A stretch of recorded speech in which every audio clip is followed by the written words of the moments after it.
Kolhapur special Vaishali's रेसिपीमध्ये तुमच्या सर्वांचं स्वागत आहे। आज आपण गरगाट बनवणार आहोत। गरगाट म्हणजे जसं आळूचं कसं फतफत बनवतात तसं ह्या भाजीचं गरगट बनवायचं। तर ही अशी कोवळी पांढरी माठ बोलतात आमच्या इकडे, तुमच्याकडे काय बोलतात ते मला कमेंट मध्ये सांगा। तर या पांढऱ्या माठाची अशी कोवळी मस्त भाजी घ्यायची आपण, एकदम कोवळी आहे। तर छान स्वच्छ मी धुवून घेतले, मस्त हिरवीगार आहे बघा।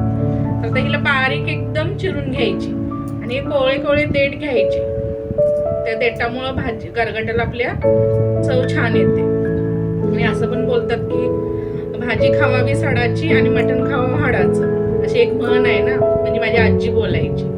तसं हे आपण सड घ्यायचं कोवळे कोवळे। तर आता चला तरी भाजी आपण आता पहिली चिरून घेऊया बारीक एकदम। भाजी एकदम बघा बारीक अशी चिरून घ्यायची, छान मस्त देठासकट भाजी चिरून घेऊया। एकदम बारीक बारीक चिरायची म्हणजे शिजते पण छान ती, म्हणून तिला बारीक चिरून घ्यायची। ही सर्वात ही भाजी अशी मी चिरून घेणार आहे अशी। भाजी आपली बघा चिरून झाली बारीक, अशी बारीक चिरून घ्यायची। आणि आपण तिला शिजवून घ्यायला मी कुकर मध्ये शिजवून घेते। तुम्ही पातेल्यामध्ये जरी शिजवली तरी पण चालते। कुकर मध्ये अशी सर्व भाजी टाकून घेऊया काढून। कुकर मध्ये कसं पटकन शिजते, पातेल्यामध्ये जर शिजवायला गेलं तर थोडा वेळ लागतो शिजायला भाजीला, म्हणून कुकर मध्ये शिजवून घ्यायची। 4 ते 5 शिट्ट्या केल्या तरी चालते, मस्त छान आपली भाजी शिजते। सर्व भाजी त्याच्यामध्ये कच्चे शेंगदाणे आहेत बघा, ते टाकायचे। शेंगदाणे भरपूर टाकायचे। तुम्ही हिरवा वाटाणा तुमच्याकडे असेल तो पण टाकलात तरी पण चालते।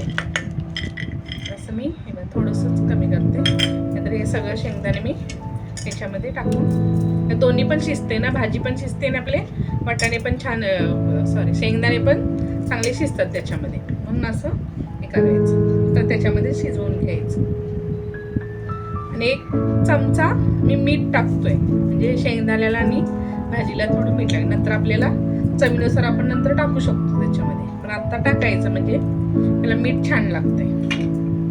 आणि त्याच्यामध्ये ग्लास भरून मी पाणी टाकणार आहे।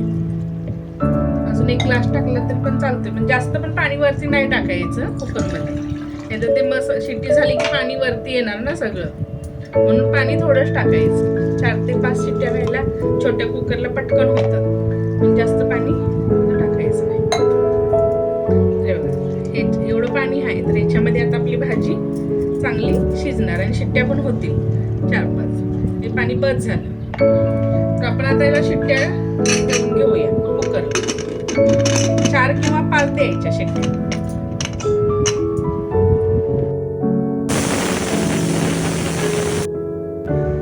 आपली भाजी शिजली का बघूया।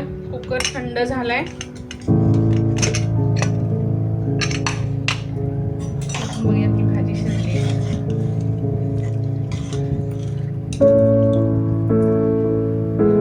मस्तच भाजी शिजली, अशी भाजी चांगली शिजते म्हणून कुकरला हे करायची। आणि शेंगदाणे पण बघा छान शिजले।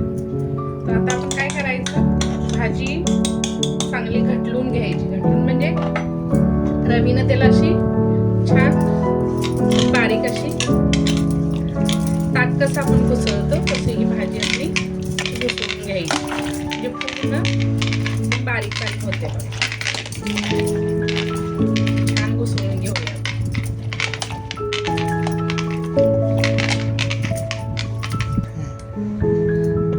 भाजी आपली घुसळून झाली आहे, तर आपण याच्यामध्ये आहे ना तांदळाचं पीठ टाकूया, म्हणजे कसं जरा घट्टपणा येतोय, सगळं मिसळून येतं ना, म्हणून 2 चमचे आपण तांदळाचं पीठ टाकूया। तुमच्याकडे ज्वारी तांदळाचं असेल तरी सुद्धा टाकलं तरी चालेल, नुसतं तांदळाचं असेल तरी पण चालतंय, पण थोडं पीठ त्याला त्याच्यामध्ये लावून घ्यायचं त्याला। आणि हा कोल्हापुरी झणझणीत मसाला, तुमच्याकडे कोणता मसाला येतो तुम्ही त्याच्यामध्ये टाकू शकता। तर मी चवीनुसार टाकतोय। जेवढं तिखट आम्हाला हवंय तसं. आणि 3 चमच टाकलेत. आणि त्याच्यामध्ये थोडीशी हळद टाकायची बघा. ते पण छान आता सर्व मिक्स करून घ्यायचं. तेलामध्ये मसाला टाकला ना की करपतो. अशी सर्व मिक्स करून असं हे करायचं. आणि नंतर आपण मग फोडणी द्यायची. फोडणीसाठी लसूण, जिरं, मोहरी, हिंग, कढीपत्ता आपल्याला लागेल. छान मिक्स झालंय. आता आपण फोडणी देऊया. फोडणीसाठी मी पातेलं बघा गरम करायला ठेवलंय.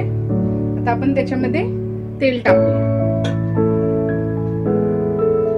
तेल चांगलं गरम होऊ दे.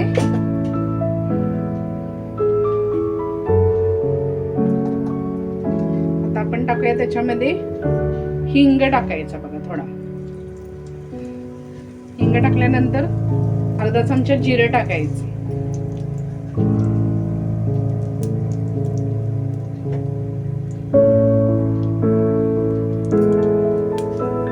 जिरं, मोहरी आपण त्याच्यामध्ये कडकड आवाज आला. ह्या 7-8 पाकळ्या लसूण आहे तो ठेचून घेतलाय मी. आणि कढीपत्ता तो पण आपला फोडणीमध्ये टाकतो.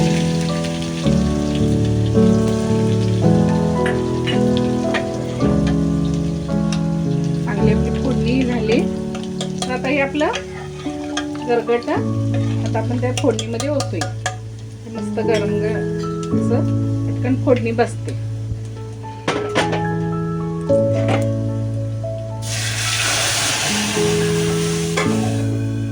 ढाकण ठेवूया म्हणजे आपल्यात फोडणीचा चांगला वास राहतो. म्हणून आपण पटकन ढाकण ठेवायचं त्याच्यावर.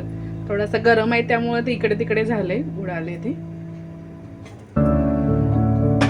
आता आपण प्लेट काढून घेऊया. मस्तच आपली फोडणी बसली आहे बघा. थोडंसं राहिले ते पण मी आता ओतून घेते याच्यामध्ये. छान आपलं गरगट बघा मस्त झालंय बघा. फोडणी पण मस्त बसली आहे झणझणीत एकदम. आता मीठ आहे ना मगाशी मी 1 चम्मच टाकलेला.